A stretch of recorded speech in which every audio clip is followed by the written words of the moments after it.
Welcome back everyone, it's Mags, and in August of 2012, Idea Factory released the third main entry in the Hyperdimension Neptunia series for the PS3, capping off the original trilogy. For a series known for its exorbitant amount of spin-offs, the first three games they ever released were actually all mainline titles. Then they all promptly got remade. During the run of remake releases is also when they started pushing out spin-offs, so we'll get to those next. Today, we're talking about Neptunia 3 and its remake. Like its predecessor, this game has two versions. The 2012 original, or 2013 for its English release, was called Hyperdimension Neptunia Victory. Then, after the first two games were remade as Rebirth 1 and 2, Victory was also then remade as Rebirth 3 for the Vita and later to PC and other consoles. Unlike its predecessor, it is a direct sequel. Neptunia 2 took the characters from Nep 1 and kinda just threw them into a totally new universe and timeline. Nep 1 is not canon to the Nep 2 universe. They're all technically different characters in a different world. Neptunia 3, however, directly follows the events of Neptunia 2. They are the same characters in the same timeline.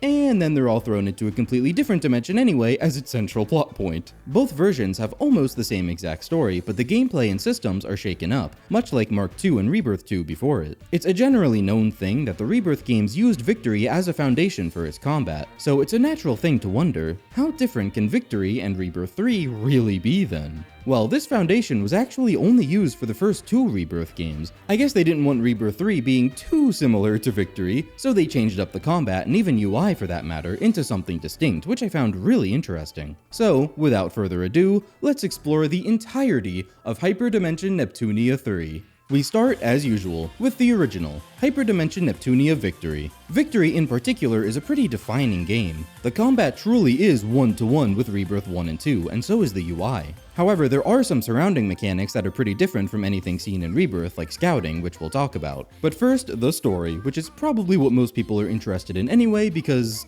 it is quite the story. It actually starts off really strong. Game industry is at peace after the events of Mark II. The deity of sin is defeated, and nothing. The beginning of this game is all about the CPUs having nothing to do. And so they hang out together all the time, playing games and laughing. It's really cute. The beginning parodies Neptunia 1, where the goddesses are fighting and cast Purple Heart out of Celestia, only to reveal it was just a fighting game everyone was playing together. Truly, this is what peace looks like. Except, is that really okay? That is the question this game seems to be asking at first. Histoire has to constantly be telling the CPUs to do their damn work. And yes, just Histoire. All the other oracles just kind of left a while ago, apparently. So they're just not in this game at all, and you will see that's kind of a running theme. It's nice to just see the whole cast getting to relax like this and get along, even after their Mark II adventure is over. Unfortunately, real life still exists, and there are still nations to run. It's been, in Histoire's words, years since the events of Mark II, and Neptune is as lazy as ever. It's even rubbing off on Nepgear as she wants to spend as much time as she can with her big sister after going for 3 years without her in Mark II.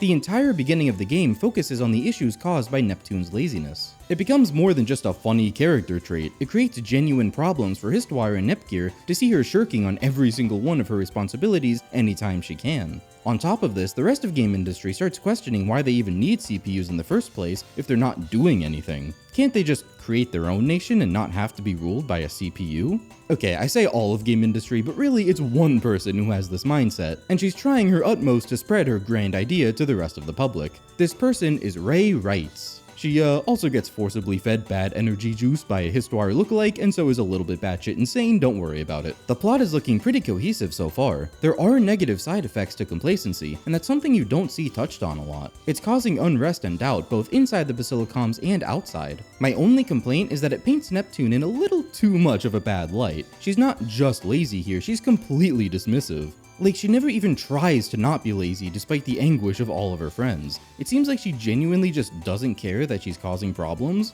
It feels like the Neptune of just one game ago would never have let it get to the level she does here. She should still care about all of her friends' feelings, so you'd think she'd at least try to be a bit more understanding when she sees them so upset, or at the very least show some remorse, even if she still struggles. But it is not so. She's as happy-go-lucky as ever. It just felt a little jarring, and probably wouldn't have been the biggest deal in the world if they just needed her to act that way for the setup. But I'm only mentioning it now because it really does set the stage for the whole rest of the game. It gets a whole lot worse. As a whole though, I love the setup. Victory is clearly heading in a concrete, focused direction in these opening parts. Until it's not. Nepgear and Neptune get into a little spat. Gear puts her foot down and refuses to work with Neptune so she doesn't slack off, forcing her to work alone and focus. While Neptune is out on her own, pouting about Gear, who does she run into other than Ray? She completely fails to have a normal conversation with her on account of Ray's insanity, and Ray gets so pissed at the Neptune CPU that she, by sheer force of will, thrusts her into a different dimension.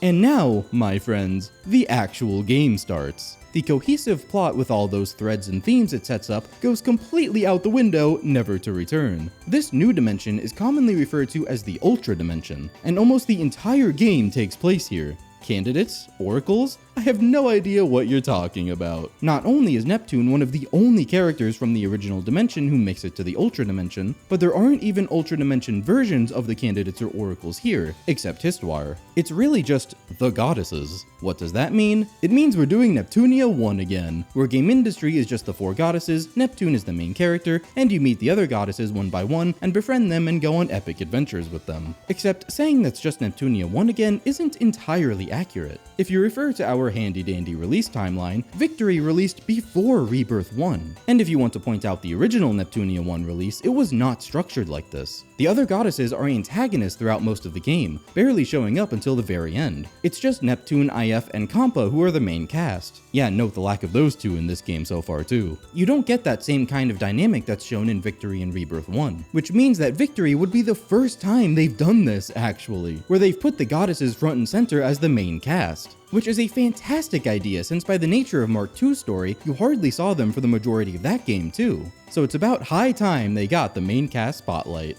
By not giving them that, and instead introducing an alternate dimension cast instead. I cannot fathom where this came from. That just seems like such a baffling move, and I couldn't get attached to this new cast no matter how much I tried, because I look at them and I just think, why aren't these the real goddesses? Which is a pretty major roadblock to making me actually care about them. Not to mention that everyone else gets shafted too with this setup. That huge cast you grew attached to in Mark II gets so blatantly and deliberately buried in the 9th layer of hell, never to be important in this story. And whenever they do show up, they don't even get proper animated dialogue portraits, just these little side windows whenever they talk. At least they do eventually get some with the free DLC scenarios.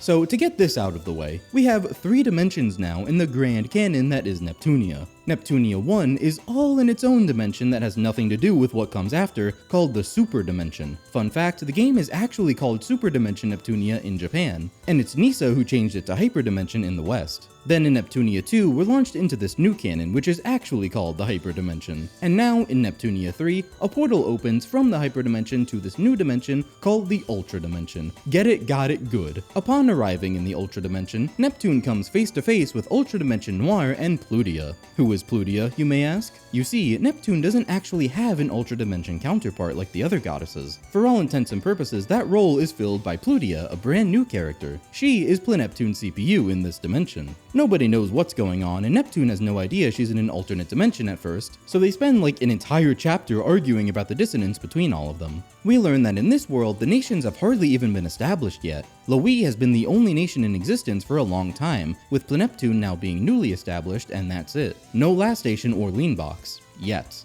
Unlike in the Hyperdimension, where Neptune explains you either are or aren't a CPU, it's just something you're born as. In the Ultra Dimension, a CPU can actually be created by ingesting a certain object called a CPU memory, which are supposed to be unbelievably rare. Like, they really try to hammer it home, which of course is how you know they're gonna start handing these things out like fucking candy at some point. However, only select people can become a CPU. If you're not one of those people, you turn into a hideous monster instead. Noir is hunting for one of these memories, since many people have grown sick of Lowee's dominance and have begun to leave the nation. But since Lowee is the only one, there's not really anywhere they can go, so Noir wants to be a CPU so she can lead her own nation where these people can have a nicer place to live, totally willing to run the risk of turning into a monster to do it. They eventually meet the other goddesses and go through their own little arcs leading up to the main conflict of the game. That main conflict being spearheaded by a villain group called the Seven Sages, led by none other than Ray writes. The Ultra Dimension, Ray writes. Just like the Ray of Hyperdimension, the Seven Sages' whole goal is to get rid of CPUs. They're always watching and scheming behind the scenes, and because of their secretive nature, none of what the CPUs are doing for most of the game is actually directed at stopping the sages. It's more like the sages are butting their heads in and naturally getting themselves intertwined with whatever is going on, which is honestly pretty cool.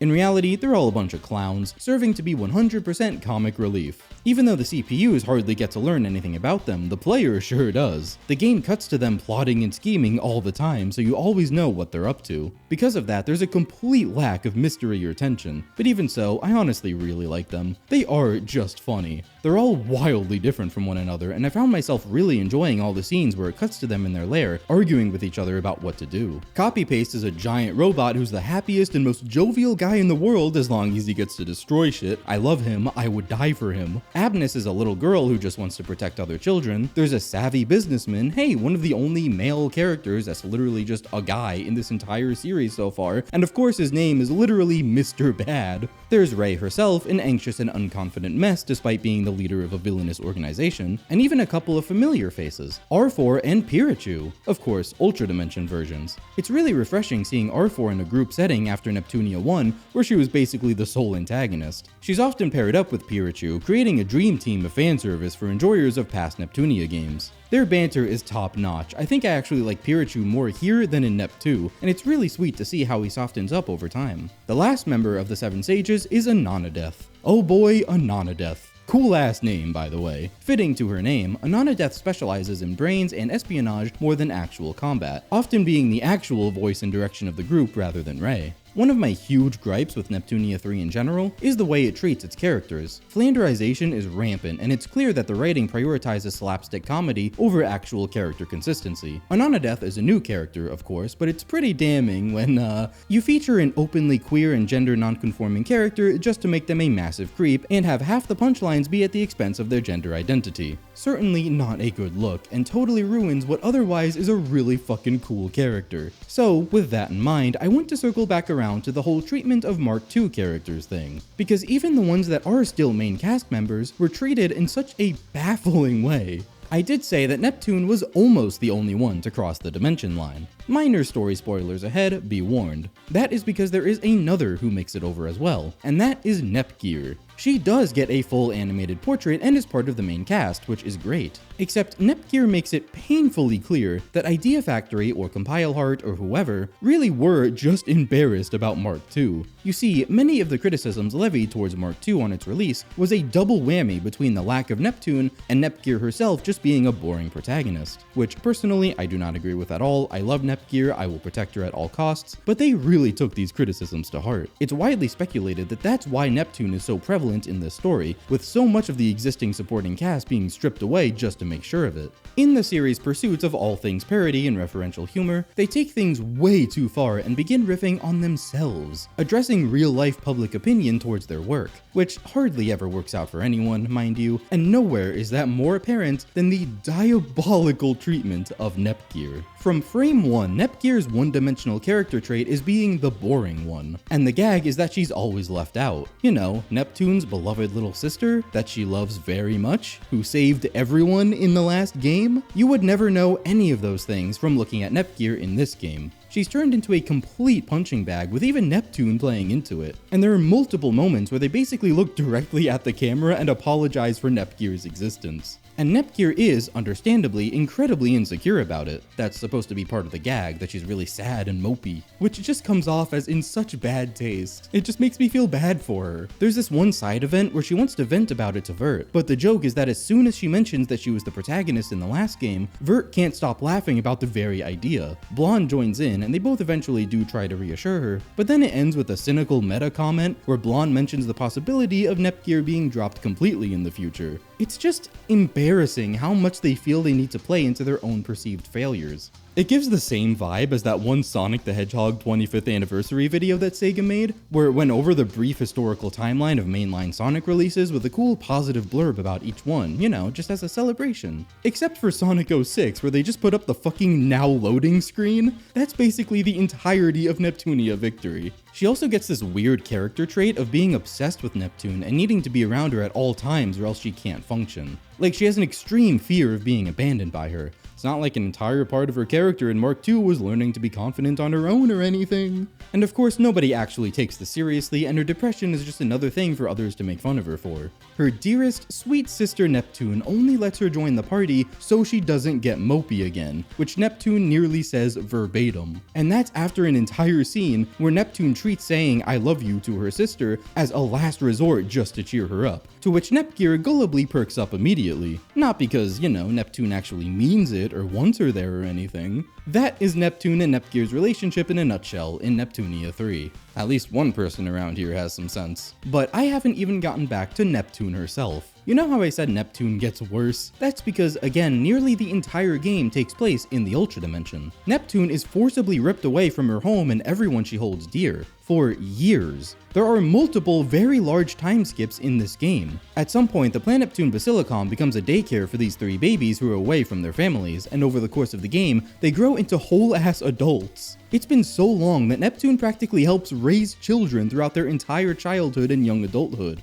And not one singular time does Neptune express any sort of sadness or loneliness, or even any desire to see her fellow hyperdimension besties again. Even with her new friends, quote unquote, it's like she just doesn't care about them either. Ultra Dimension Noir is flattened from real Noir to have her entire personality be a lonely tsundere girl, but Neptune hardly even gives her the time of day when she wants it. And one of the running gags is that she has to bribe Neptune just to hang out with her. Otherwise, Neptune doesn't care and will just peace out immediately as soon as something else interests her.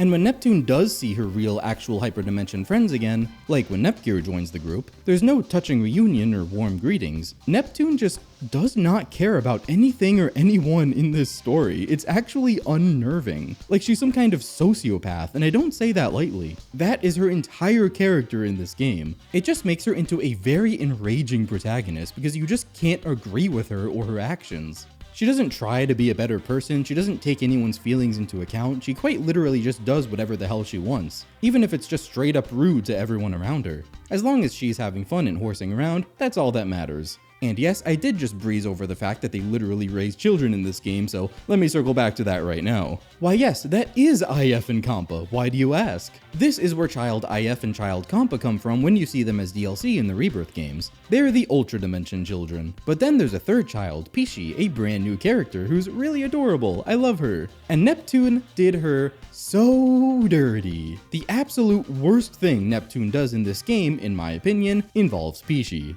There's one point in the story where a man arrives at the Basilicom and claims to be Pishi's dad, and Pishi recognizes him, so she can finally go home to her family. How touching and sweet. What is Neptune's reaction to this? Well, sadness is understandable, they spent a lot of time together after all, but how about throwing a fit and not letting her leave?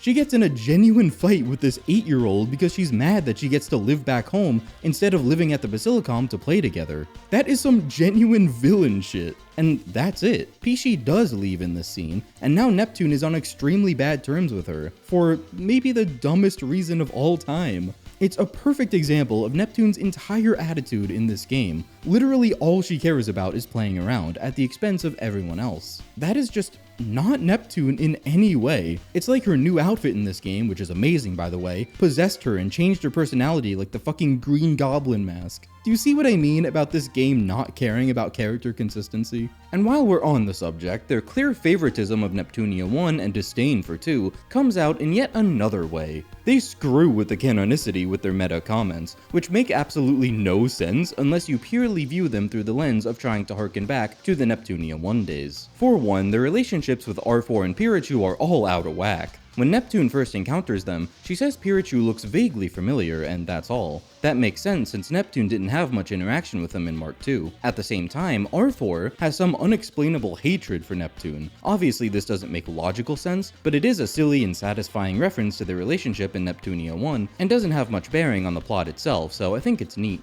What Neptune should 100% recognize is R4's true form, which they all fight at the end of Mark II. It is literally the deity of sin in that game, and they fight her in that form multiple times throughout Victory, but no comment is made. I was hoping for at least an acknowledgement, but it seems like they just didn't feel like writing one in, which is unfortunate but would be fine, and that would be that. However, Nepgear then does recognize it, and she tries to make a comment, but she's brushed off every time, which is so much more glaring. I guess Neptune's memory got neuralized paralyzed or something. And Nepgear should be more than familiar with Pirachu, but absolutely no comment is made on her part. She acts as if she's never seen this little rat creature in her life. Also, Neptune directly describes herself as, and I quote, a former amnesiac, which was only a thing in Neptunia 1. They make a couple of other meta jokes like, aha, it would be lame if I lost my memory or something after falling, right? Which are innocent references, but this is a direct acknowledgement of the events of Neptunia 1. All of this to say, consistency is not a word in the writer's vocabulary regarding Neptune and Nepgear.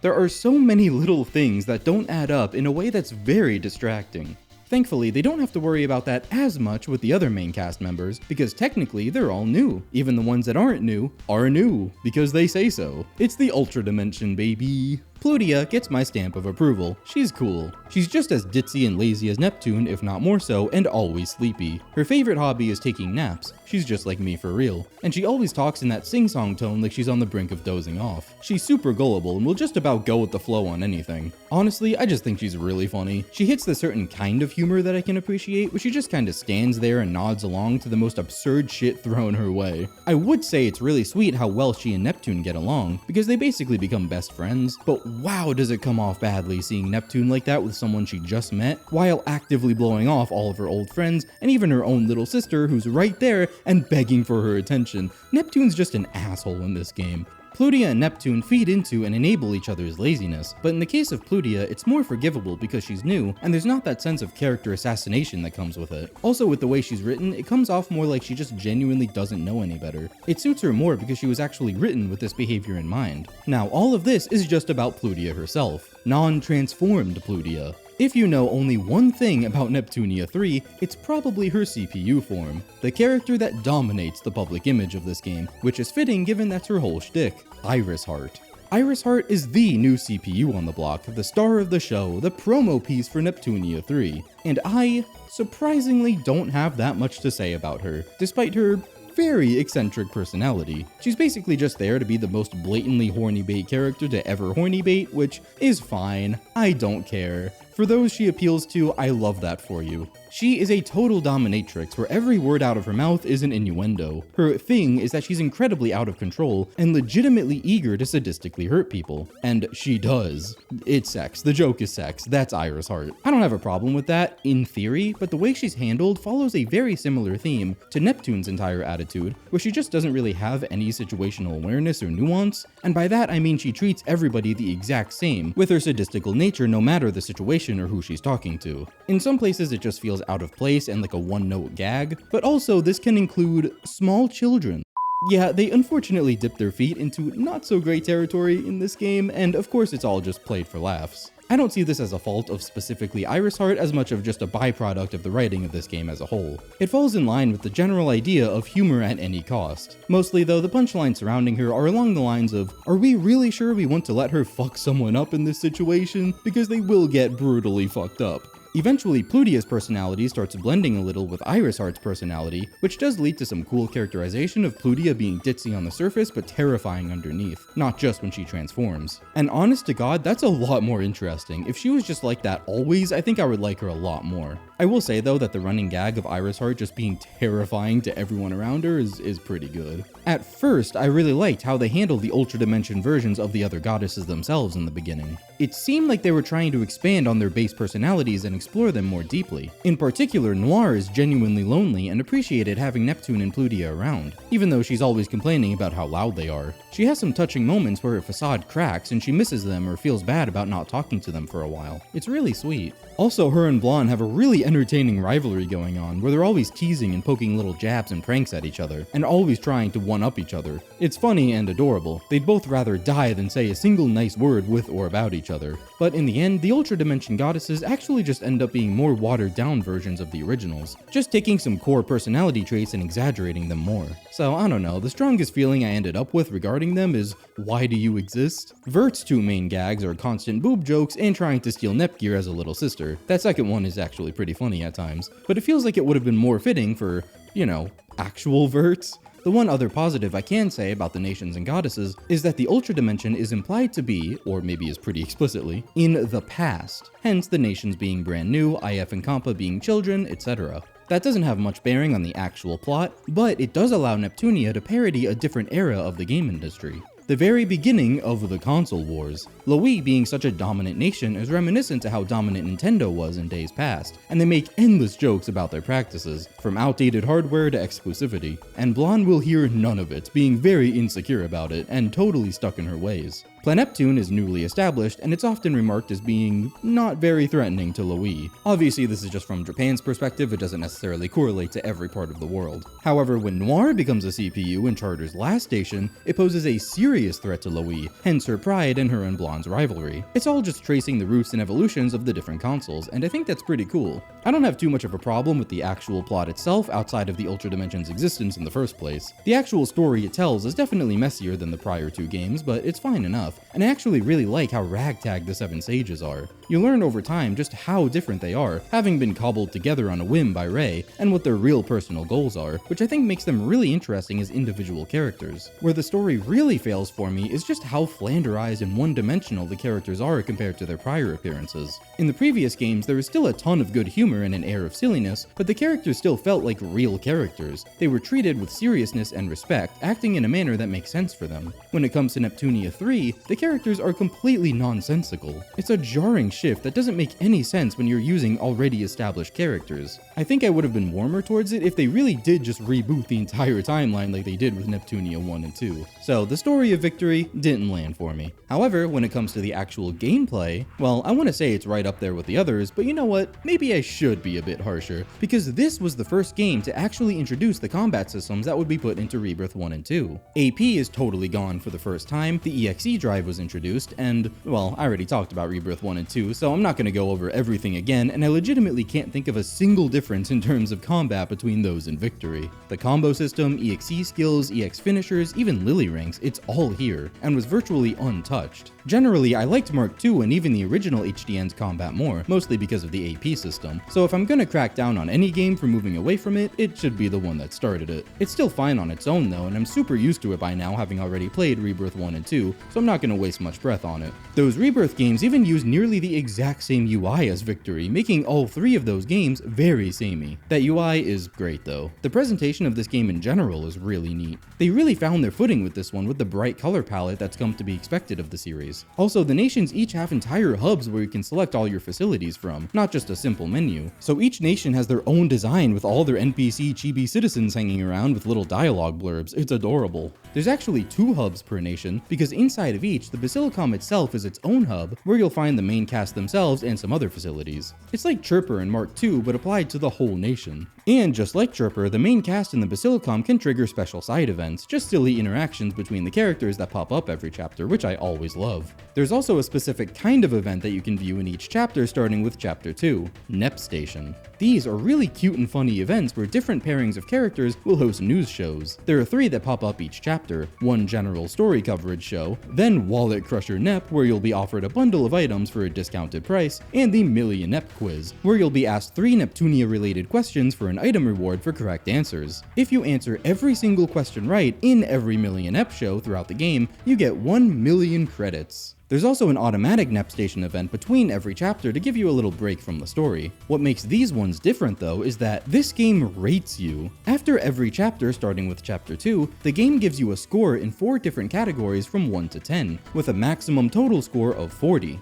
There's one for defeating enemies, one for completing quests, one for scouting, a new mechanic in this game, and one for raising shares, which specifically refers to Planeptune shares, and you need to end a chapter with 50% or higher to get the max score for it. For the others, you just gotta do them a whole bunch in a chapter to get a high score. Getting a high enough score, it doesn't have to be perfect, gets you a reward. In the one chapter I actually tried to get a high score on, because you do need to get a perfect score anyway for a trophy, I got a medal for a disc. Victory was also the game that introduced discs, which went on to be in all the Rebirth games. Victory encourages use of different party members through the new character challenge system. Each character gets little rewards for doing something. These are the same for every character, and each challenge has progressing levels to them with increasingly high milestones. Challenges can have you doing everything from jumping in dungeons as the leader, to fighting in battles, to not fighting in battles, to using skills. Really just playing the game will net you milestones to these character challenges. They mostly just give you small flat boosts to your stats, not very consequential in the grand scheme of things, but I'm not complaining. Victory has a brand new mechanic called scouting. This is something we've had yet to see in any game we've talked about. It's a little bit of a precursor to those dungeon plans in Rebirth that change gatherable items and add different strong enemies, except a lot more tedious. You can send scouts to dungeons who will idly search them in the background while you play the game. Time passes by entering and exiting dungeons. When a scout is done, you have to go into the scout menu to manually reap the rewards. There are a bunch of things a scout can get you. It can just be some credits, a random material, literally nothing, but there's also a chance for them to place a random passive effect on the dungeon they were scouting. And there are a lot of them.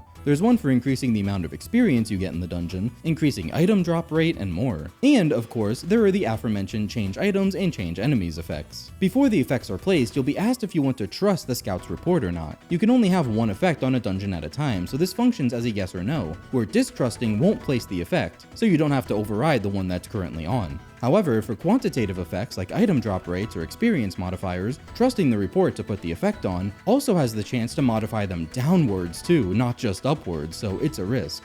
If you don't get the desired outcome, you can literally just re-scout the dungeon. You can even have multiple scouts in a dungeon at a time, so whenever you want a specific effect, you can literally just spam all your scouts there and distrust all their reports except for the one you want. To add another layer of complexity, many dungeons have a flag in it. The flag will be broken by default. You can either leave it that way or set it to a raise position. This affects the strong enemy that appears with the change enemies effect. If the flag is broken, a risky foe will appear, and if it's raised, a tough foe will appear instead, which is stronger than a risky foe. It sounds like those two things should be reversed, but they're not. So in essence, each dungeon has 3 different strong enemies they can have. The default one with no change enemies effects active, and whichever one appears with the effect depending on whether the flag is raised or lowered. Definitely a hassle when you have to find specific strong enemies for item development or quests. Scouts also have the chance to find new scouts, so your team slowly expands over time. And they have the chance to find secret dungeons. Each nation has secret dungeons that you have to find by scouting. It doesn't matter which dungeon you scout, as long as it's in that nation. So scouts in Leanbox will find secret dungeons in Leanbox. Finally, there are a bunch of lost places in each nation that a scout can find too. These do literally nothing but appear on your map and be cute little references to whatever console the nation represents, just to add some flair to the map.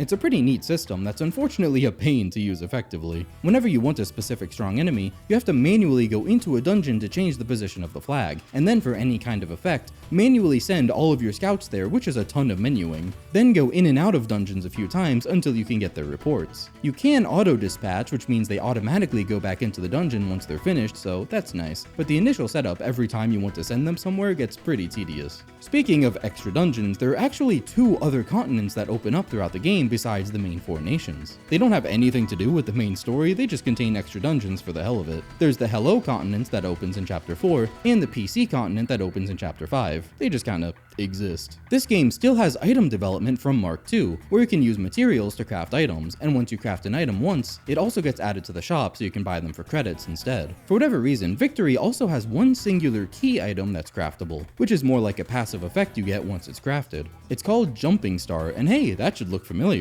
It makes you jump higher in dungeons, which is required for some of the extra dungeons in this game. This ends up appearing in all the Rebirth games as a system plan. Just kinda cool to see that it originated here. Oh, and item development in this game is a massive improvement over Mark II, just for the fact that you can actually see which items you've developed already, without going back to manually check the shop. I'm so serious, Mark II did not have that. Side quests are a little bit different in Victory. The basic principles are the same, but now there are quest ranks. Quests each have a rank, which in and of itself isn't new, it's generally just been a sign of the difficulty level of the quest. However, in Victory, you also have a quest rank, and you can only do quests with a rank equal to or lower than yours. You start at rank E, which means you can only do E-rank quests. Completing quests progresses you towards the next quest rank. When you reach the required threshold, an advancement test quest will open up, and if you complete that quest, your rank will increase, giving you access to all the quests of that next rank. Completing higher ranks of quests gives you more of a boost towards the next rank. Coliseum battles, likewise, are also based on your quest rank. Otherwise, the Coliseum is the same as in Mark II and in the Rebirth games. A special event opens up in Neptune in Chapter 5, and viewing it will unlock the Coliseum. In Rebirth 3, like the other Rebirth games, you get a plan for it, and you need to craft that plan to then unlock the Coliseum. A rather unfortunate detail I failed to talk about in my Neptunia 2 video comes back full force in Victory. You see, we all know by now that Neptunia loves its maker characters. Well, Mark II was partially funded by a little company known as Concept. Many of you probably know this as the company ran by none other than Keiji Inafune of Mega Man fame, and like a lot of other stuff. One might expect a Concept maker character then. Well, yes, but actually no. For some reason known only to God, they decided to scan in Inafune himself to create maybe the most cursed special skill animations I've ever seen in a video game ever. First, you're jump scared by a real-life guy in Planeptune's Chirper Hub, which is not the first time that happens in that game, by the way. This is Inafune as an NPC. I made a comment about how the cursed sword events you need for the Conquest ending are the only special events from NPCs rather than main characters, but that's not entirely true. Inafune has one, and in this event, Nepgear finds a special sword. A sword that's literally just Inafune's entire body attached to a hilt. If you take it, you unlock a special Inafune skill, and oh my god, Neptunia sure is a video game alright. Inafune's name is also misspelled in the credits. So it shouldn't be surprising then that he's also in Victory, with more unbelievably cursed skill animations. This might be my favorite one of all time. But this time, it's not just him. There's a spooky legend that Noir brings up in a side event that pertains to the Legendary 7, a group of 7 video game creators that all have special weapons. Over the course of the game, events will open up in dungeons, including some in secret dungeons you need to find by scouting, where the characters will find one of these weapons and unlock corresponding special skills. Inafune is but one of multiple real-life makers included in this game, and nearly all of their skill animations are just as cursed. For example, one of them is Masanobu Endo, the creator of fucking Xevious is in this game. Weirdly, there are actually only 5 of them in the game that you can find and get skills for, not 7. Still though, this shit is hilarious. I actually found the ones that Plutia gets really good because one of them debuffs enemy strength and int at the same time for a super easy way to take less damage. Tragically, none of this is a thing in Rebirth 3. Speaking of makers, I initially thought there were going to be a ton of normal maker characters involved in the story, since I knew all the ones that appear as extra characters in Rebirth 1 are from Victory. Unfortunately though, they have nothing to do with the story and are exclusively DLC. But this still does mark the first appearance of all these makers. These are Mages, Broccoli, CyberConnect 2, Tekken, Marvelous AQL, and a new Falcom who's a younger version of the Falcom from Mark II. The Ultra Dimension is in the past after all, so that's a super cool way to take advantage of that fact. Once you purchase them, they become available for grabs in Chapter 1, where Neptune begs someone named Izawa to summon cool new girls to fight with. This is obviously a reference to a real person, and so you may be asking, who is Izawa? It turns out this is referencing Hiroshi Izawa, the stage name of a member of a theatrical group called Big Face, stylized in all caps. He is literally credited in the game as Big Face. Izawa starred in a series of promotional videos that Idea Factory put out to show off all the cursed, cool, Legendary 7 maker summons. So I guess they figured why not be meta and make him summon the actual maker characters as well. In each scene, Neptune begs the almighty Izawa for a certain kind of girl, and they subsequently get ripped away from whatever they were doing and dragged into Ultra Dimension Neptune. As you go through the game, a bunch of side events appear with the makers, so you get more banter with them, which is nice. While I'm talking about DLC, as you can expect by now, there is a ton in Victory, 90% of which is just your usual cosmetic stuff. There's a couple small utility-focused things like Laplace's Eye, which lets you see hidden treasure in dungeons on the map. As far as characters go, besides the aforementioned makers, you can also purchase Child IF and Child Compa, who you can then recruit later in the game. The level cap raising DLC comes back after being absent from Mark II, which is a set of 3 DLC packs that each raise your level by 300. Added to the initial max of 99, all of these total to a new level cap of 999. Then there are a bunch of free Coliseum fights that require you to be at those high levels. However, there's also a set of 3 special post-game scenarios that are completely free. Oh, but not actually, because you also need to be at those high levels to clear them. You can only see them after the true ending, and likewise they involve new dungeons and enemies that require you to be way above level 99 to get through.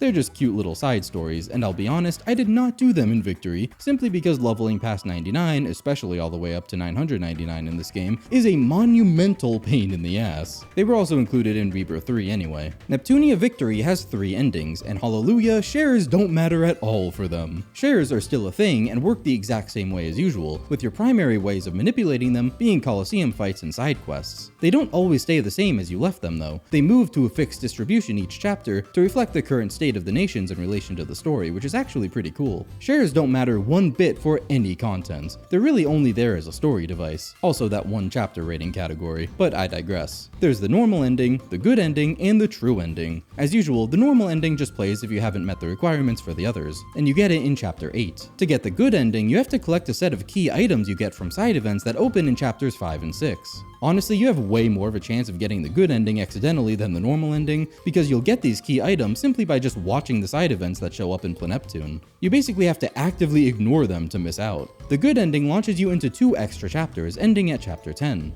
For the true ending, you also need these key items, but on top of that, there's a set of 6 special events that appear in secret dungeons. They first appear in chapter 9, so you already have to be on the good ending route, and then scout for these secret dungeons if you haven't already done so. There's one on Neptune, one in Lowee, one in Last Station, one on the PC continent, and 2 on the Hello continent. Lastly, there's one other set of events that you need to view in chapter 9. In Neptune, there's a question mark event where the party butts heads with R4, and you have to fight her a couple times solo with Neptune. Just complete all these events. Once all this is done, chapter 10 will slightly change from its good ending counterpart, and you'll get the true ending instead. What's cool about Neptunia 3 is that it does the same thing that the original version of Neptunia 1 did, where it doesn't force you into a new playthrough after getting an ending. You can stay in a post-game state, where you still have access to everything, and you have the option to start a new game plus at any time via an event in Neptune. The trophies in Victory are just about as grindy as any other Neptunia game so far. There are some basic ones related to the new systems, like finding 10 lost places with scouts. The ones that require more heavy lifting include one for getting a perfect score on a chapter, which means 10s in all categories in your rating. What makes this more painful than it first appears is that it requires you to do some good old-fashioned share manipulation to get Neptune's shares to 50% for a perfect share score. But also you need to do every new quest that opens for that chapter to get a perfect quest score. Unique quests, not repeats. The thing about this is that quests very often require defeating enemies or obtaining materials that are dropped by those enemies that only appear with the add enemies effect. So you need to set up scouting expeditions until you get that effect for every quest this pertains to. On top of that, you need to know if the enemy you're looking for appears with the flag raised or broken, which may require you to manually go into a dungeon. Overall, a very tedious process. There's also a trophy for developing 100 items, which you'll probably have nowhere near even in post-game. 100 unique items, of course, not repeats. The fastest way to grind this is probably focusing on the outfit section. At least that's what I did. A lot of the outfits require other outfits that you can develop as part of its ingredients. And on top of that, a lot of them only require one of the same material otherwise, the invisible cloth. So if you just grind a bunch of invisible cloths, you can clear out a lot of the outfits quickly. Then there are the accessories. Like the outfits, a lot of accessories just require other accessories that you can also develop.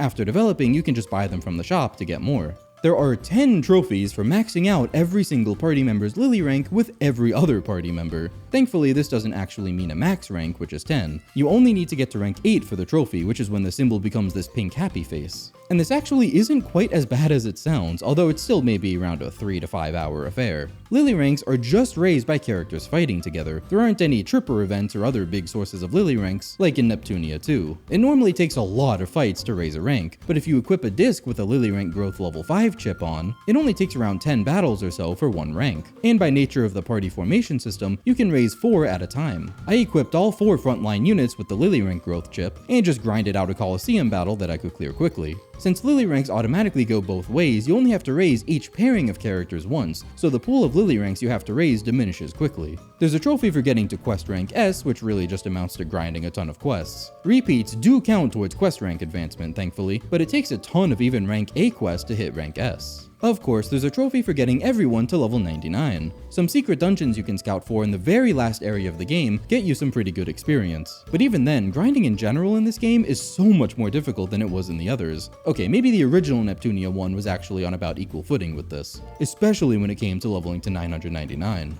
I was perfectly happy with my level 99 plus there, and I'm perfectly happy with my level 99 plus here. It is not worth it. And of course, there is the dreaded 100 million credits trophy, which is actually not that bad in this game due to a hilarious exploit. Since the 100 million credits trophy only requires total cumulative credits earned, not held at once, and item development provides a way to craft items instead of spending money on them, you can just craft a bunch of items that sell for a ton at the shop. Items in Victory sell for half of what you can buy them for. In Rebirth 3, I guess they caught on and they nerfed that to a 10th. Remember those craftable outfits? Some of them, which are the ones labeled style, in addition to an invisible cloth, only require its jersey counterpart as an ingredient that you can just buy for 5,000 credits. For example, the monochrome jersey is used to craft the monochrome style. The style outfits end up costing 2.5 million credits at the shop, which means they sell for a crisp 1.25 million credits. So simply just buy a bunch of 5,000 credit monochrome jerseys and grind invisible cloths to match, then craft and sell a shit ton of monochrome styles. It takes about 80 for the full 100 million credits. Birth3 and Neptunia 3 in general is a very divisive game, and I can see why. The story goes into full-blown comedy routine territory with absolutely no regard to anything deeper than the surface level readings of the characters. The plot is also just messy on top of that, not nearly as straightforward as the other games, and I don't think they executed that very well. I'm not gonna say it's an outright bad game, it's not, it's fine totally on its own. The actual new characters were good, scouting was a cool idea, and I wanna say I respect it for providing the foundation for at least the next couple of games, referring to Rebirth 1 and 2. And that overall style is mostly what people associate the early mainline Neptunia entries with because of that. But god damn it, I like my AP. Hyperdimension Neptunia Rebirth 3 V Hyperdimension Neptunia Rebirth 3 V The PC port of this game is dog shit, so for whatever asinine reason, the way Rebirth 3 is programmed, at least according to people who I assume are far more intelligent and qualified than I, puts a hard cap on performance that doesn't let the game use more than 2 GB of RAM at a time, or else it just doesn't work. This is not an issue for most of the game, it's not just gonna crash on you randomly, unlike a certain other game. But the game contains some cutscenes that very explicitly use more than 2 GB of RAM, causing progression to be literally impossible. Your mileage may vary, since the first instance of this for me actually didn't crash my game, it just rendered Pludia's introductory CG non-existent and the dialogue proceeded with just a black screen. The one other instance, however, very much did consistently freeze my game. It's during a cutscene in Chapter 7 after a double boss fight where you fight one boss after another. The game kept attempting to load the CG but couldn't, so it just froze itself with no way of proceeding. I fought these bosses like 4 times before having to implement the common fix for this, which was literally modding the game to allow more RAM to be used, and lo and behold, it then worked perfectly. So a word of warning, you will likely have to mod the game to make it work. I love video game! Hyperdimension Neptunia Rebirth 3 V Generation. Oh my god, that's a mouthful. Released in 2014 in Japan, 2015 in English, is the remake to Victory, and the final Rebirth game. And I mean, come on, this is the 3rd Rebirth game we talked about, so you know the drill. Except you don't, because as I mentioned, there are some considerable differences to the Rebirth formula to make it stand out more from Victory. For one, holy mother of 90-degree rotation. The UI is completely overhauled. Look, after playing 5 Neptunia games where the UI was practically cut and paste in terms of where things were located, this threw me for an absolute loop. What I find funny is that they really did just flip nearly every menu 90 degrees. Like everything is laid out horizontally when it usually was vertical in the other games, except for the previously horizontal combo settings screen. No, that has to be vertical now. It looks clean as hell though, I really like it. It's sleek but still easy on the eyes, and still very colorful. In fact, more colorful. What I don't like, however, is that yes, this is a Rebirth game, so all the nations are purely menu based now, meaning you get none of the cute little hubs that were in Victory. I don't know why they felt that it was absolutely necessary to homogenize all 3 Rebirth games to such a high degree. Like, I don't see any reason why they couldn't have kept the nations the same other than, well, this is how the other Rebirth games did it. The hubs gave the nations so much more charm and character, and they're just gone now. In the same vein that the Tripper hubs were axed when they remade Mark II into Rebirth 2. And just like Tripper, they still wanted to shove all the NPC dialogue that was previously in those hubs in here, so you just get these huge laundry lists of blurbs to read in these menus throughout the game. The story, of course, is the same, except for a new little scenario they added. In the opening cutscene, the fighting game that the goddesses were all playing together gets bugged. This doesn't happen in Victory. They determine there's some sort of virus in it, and Nepgear, in one of the very few moments where she's actually written with some damn respect, makes herself useful and develops a device that lets the characters go into the game. Yeah, remember that whole thing where she actually likes and is really good with machines? It's only touched on like a couple times in Victory, but it really comes in clutch here. This leads to an entire tutorial dungeon dungeon where they locate the source of the virus and defeat it. The game is still totally screwed up though from the data that was already corrupted, unfortunately. This entire new sequence was a really nice surprise. That's not the end of it though. This storyline is actually followed through on in the form of a post-game scenario that crops up after the true ending, where the perpetrators behind the virus reveal themselves and wreak havoc across game industry, and the goddesses have to stop them. They're essentially the super bosses of Neptunia 3. I always love post-game super bosses, so seeing that random extra scene come back like this when I didn't expect it was super cool. In regard to the actual gameplay, there are some subtle mechanical changes to some of the systems in this version, like the fact that there are no quest ranks. Yeah, they did away with that real quick. They function the same as in the other Rebirth games in Mark II again, and same with Coliseum fights. Also, you don't get raided between each chapter anymore. That entire system is just out. In fact, all of those automatic Nep Station events in between chapters were completely cut. Also, there is no button to search for hidden treasure anymore. Again, there were like 5 games that had this hidden treasure mechanic,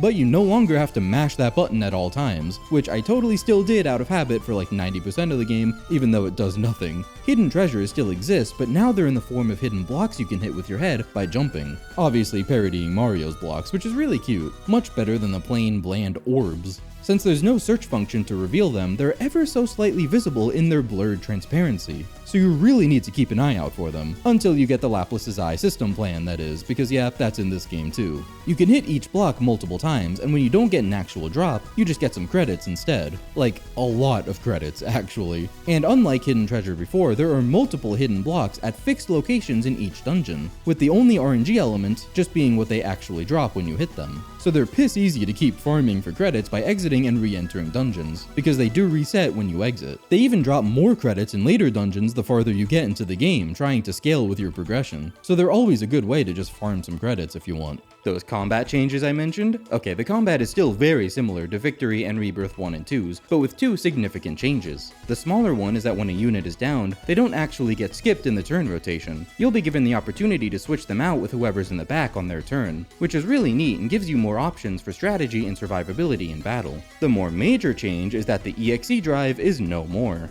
That's not to say there aren't any EXE skills though, because the SP system has been completely revamped in its place. Instead of a traditional SP bar, you have to charge SP. That's right, we're going back to Mark II. It's still a bit different from that, but the base idea is the same. Every hit you take and every hit you deal charges a small amount of SP, which makes rush attacks super valuable since they specialize in being multi-hit moves. In this one, your SP never resets, it's always at the value you left it at. Everybody has a fixed max SP of 1000, and if you look at the bar, you'll see that it's split into 4 segments, kinda like a certain other gauge. Each segment then is 250 SP. You can still use SP skills like normal, although their costs have been drastically changed to balance more with this new system. However, EXE skills also use SP. Actually, anything that previously used the EXE drive as a metric now just uses SP as a metric. So things like EX finishers are also still here. Previously, you could only use them if you had above a certain level of EXE drive charge, which was different for each move. But now those too are based on how much SP you have instead, using the segments. Likewise, EXE skills cost entire SP segments to use, which makes them a hell of a lot riskier, because now SP is your everything. If you blow all your SP on EXE skills, you won't have any to use for normal skills you might want, like healing or skills that apply certain status effects. The obvious upside to this is that now the cost of EXE skills is tied to each individual character instead of just one universal bar, which on paper makes them sound more versatile in what you can use. Except they managed to make them less versatile actually, because they completely rebalance them so that nearly every EXE skill you normally learn is specifically a formation or coupling skill. See, in previous games, some special EXE skills could be used if specific characters were in the same formation, which means fighting on the battlefield on the front lines together, or if they were coupled together with one in the front and one in the back. These are 2 separate requirements. A skill will specifically require one or the other. Well, that's nearly every EXE skill in Rebirth 3. There are some exceptions, but this makes them a huge pain to actually use, because if your party isn't built in a specific way, most, if not all of your characters, just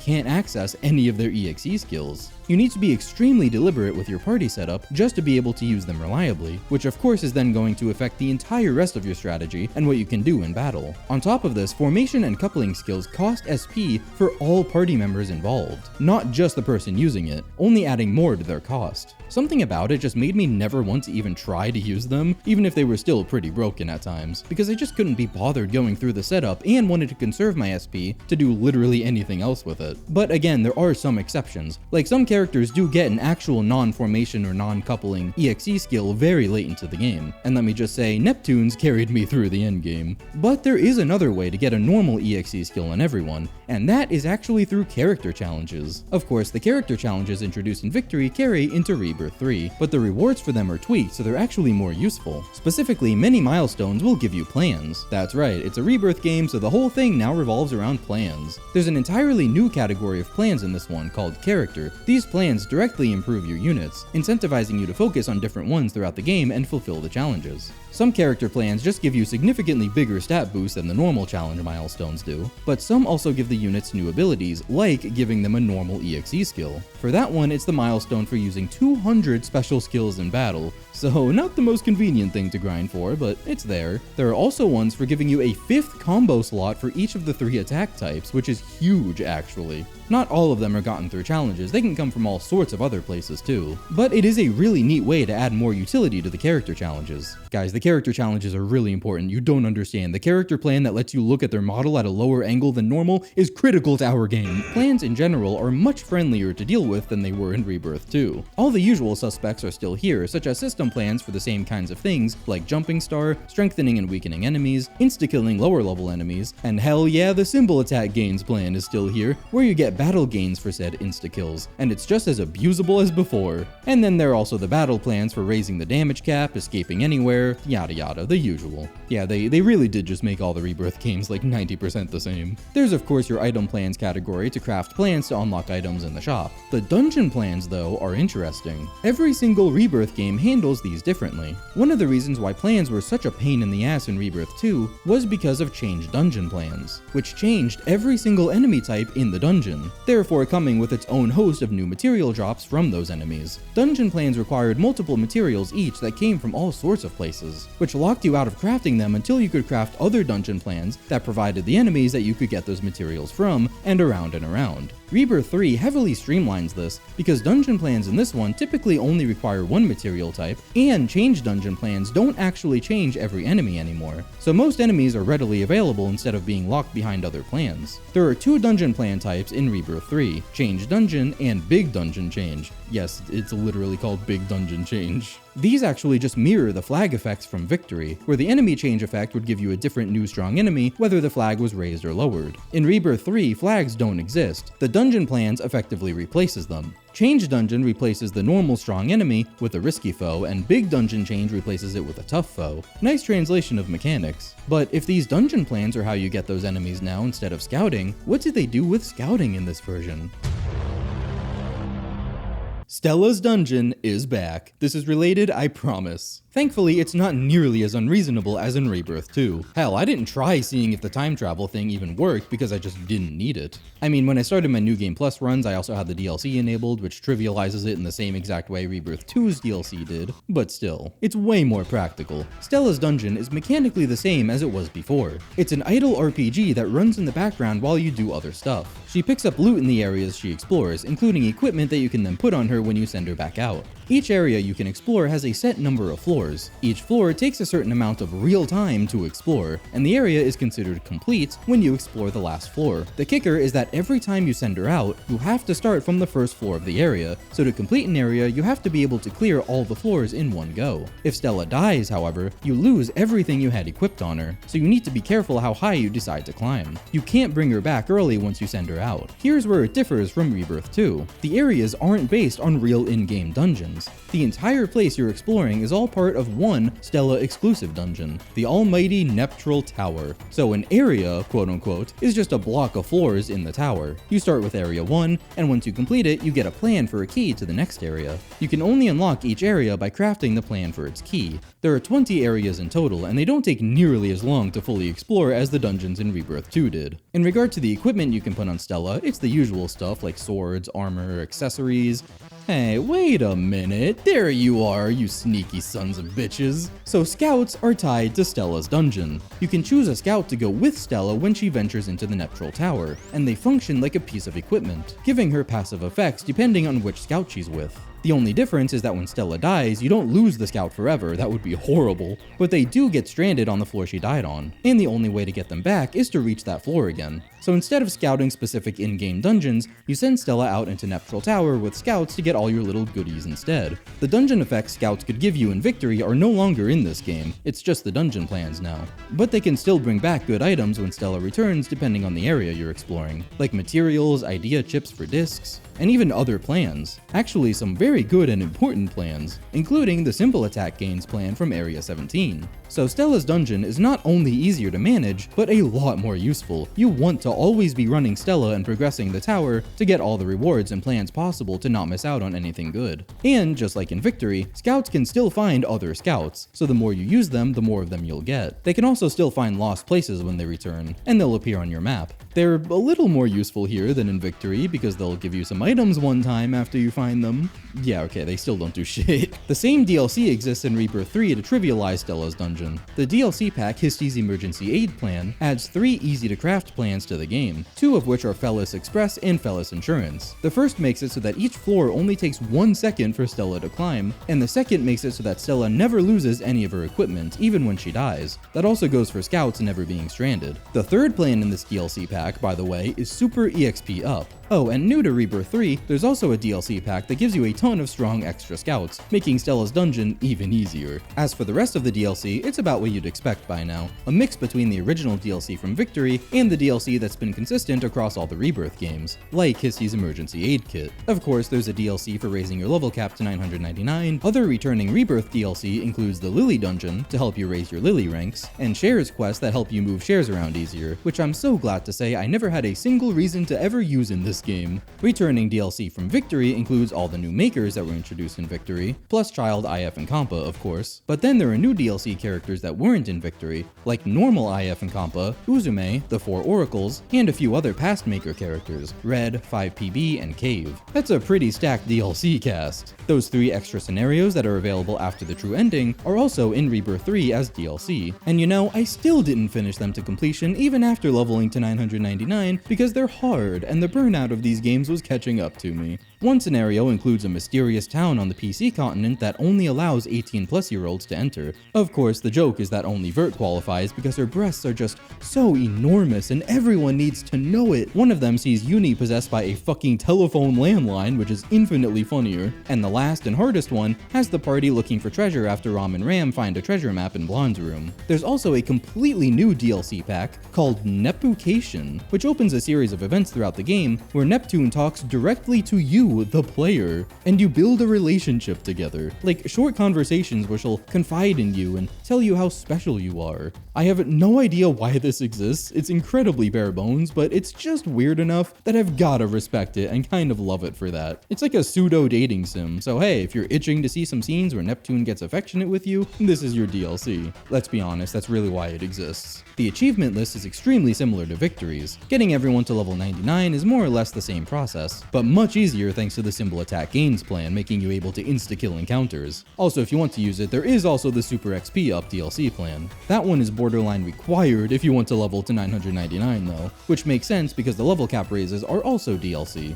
but it's just as much of a pain as it was in Victory otherwise, so Super XP Up plus Simple Attack Gains goes a long way. The strong enemy Cat Knight in the volcano-themed secret dungeon in the last area of the game gives you the most experience, and you can start insta-killing it not that far above level 99. The enemies in the DLC post-game scenario dungeons that are extremely high level don't even give you that much, except for the very last one, which is the Treasure Ruins dungeon. All the normal enemy encounters give you a little more than the Cat Knight on average, as does the normal strong enemy there. The credits difference is more significant than the experience difference, which is good for the 100 million credits achievement. Yeah, no item development cheese on this one, just good old-fashioned grinding. I ended up running back and forth between the Treasure Ruins strong enemy and the nearest normal enemy on loop to grind everything out once I could insta-kill there. Weirdly, neither of the dungeon chain strong enemies for this dungeon give more resources than the normal ones, so don't even bother. The 100 million credits achievement is definitely the grindiest. easiest. There are still achievements for maxing all the Lily ranks, but it's even easier than in Victory here with the Lily DLC dungeon, which raises Lily ranks faster than normal. Slap some Lily rank up chips on and the symbol attack gains plan and you're good to go. Even the achievement for crafting 200 plans isn't even that bad in this one. It was a real pain in Rebirth 2, but there are so many more plans in this game. If you're just diligent about scouring the plans category every so often and crafting whatever you can, you'll likely get it without much effort. I think what helps a lot with this compared to Rebirth 2 is the much higher volume of dungeons and the dungeon plans for them being easier to craft. Oh, and of course an achievement for clearing Neutral Tower in Stella's dungeon. I was able to hit that naturally before achieving everything else. The last actual grindy achievement for whatever godforsaken reason is to clear 100 quests. None of the other games made you do this, and it's just as tedious as it sounds. Much to my dismay, this has to be unique quests. Redoing quests does not count. What I ended up doing was just accepting every single quest in the game that hadn't been completed, so it was easy to keep track of them. The completed ones would all be together in the available quest list, and the ones I haven't done were in the accepted quest list. The symbol attack gains plan once again comes in clutch, because it's not too hard to just go into a dungeon and start insta-killing shit, and you're bound to pop some quests that require enemy or material drops there shortly. You just gotta go down the list of quests, look up where you can find the enemies or materials, and go crazy. That is Hyperdimension Neptunia Rebirth 3 V-Generation. Neptunia 3, in both iterations, overall has to be my least favorite entry so far, for reasons that I hope are obvious at this point. For the most part, the gameplay has just as much to talk about and enjoy as ever, with my main gripes being that Victory was the one to move away from AP, and I couldn't quite get into the way they handled SP in Rebirth 3. I definitely prefer the EXE drive approach, but that's not a make it or break it kind of thing for me. The story and character writing, however, absolutely is. I've heard that future games are much better about this, so I'm eager to see how they rectify the disaster that I quite frankly found Neptunia 3 to be in that regard. There's only one numbered mainline game to go, and that's the one I've definitely heard the most good about, that being Mega Dimension Neptunia V2. But there's a whole lot of Neptunia outside of just the mainlines. Yes, I'm going to be covering the entire series, spin-offs included. And going by release order, there are a few spin-offs between Victory and V2, so if you're interested in more Neptunia coverage, make sure to like, comment, subscribe, all that good YouTube stuff. I've been Mags, and I'll see you in the next one. Peace.